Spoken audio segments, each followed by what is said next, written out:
Historic and devastating floods are leaving lasting scars on the western Washington landscape. This atmospheric river continues to bring heavy rain, lots of flooding. 100,000 people under an evacuation order in Skagit County, many thousands more in Pierce, King, Snohomish County feeling the effects.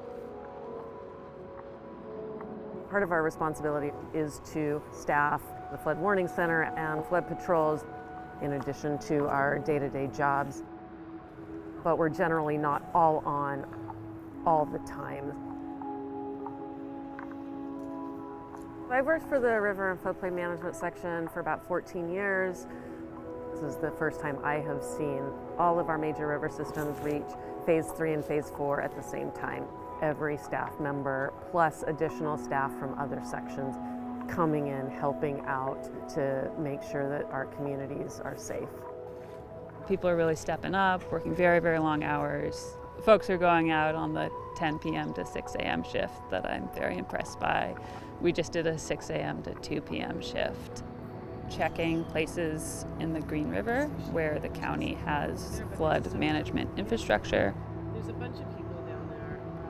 We are eyes on the ground 24/7, relaying problem areas to the Flood Warning Center. We've got water coming out of the ground, we've got water going into the ground, we've got the bubble here. So you don't see like an obvious source? Of the petroleum? No. I don't see an obvious source, but it is really smelly. The sheen is everywhere in here. This year has been the flood of record in a lot of places.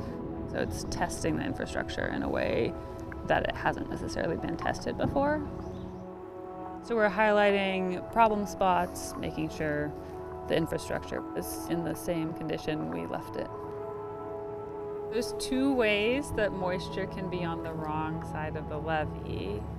Either it's collected rainwater, right, that just pooled in a low area, or some water has seeped through the levee.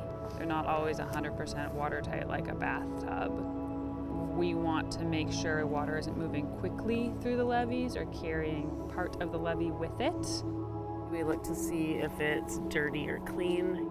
And if it's dirty, that tends to mean that it's dirty water coming from the river and through the levee. But it's looks like it's going down since Wednesday. We want to be able to see any changes as soon as possible. So if we do need to do a major repair or an emergency repair, we can start that as soon as possible before things get worse.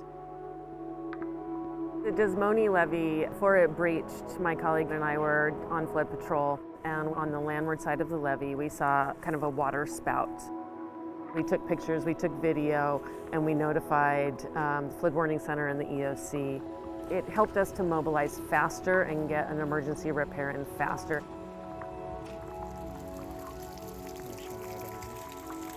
Flood Patrol was there at the breach on the White River.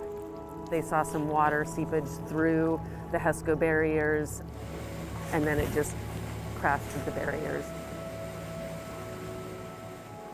Flood Patrol that were on site then called the EOC, got first responders, and started knocking on doors to evacuate and got people out to safety. We are such a passionate, dedicated group of people who are out 24/7. We want people to be safe. We want our communities to be safe. It's the county's responsibility to do everything we can to keep people safe.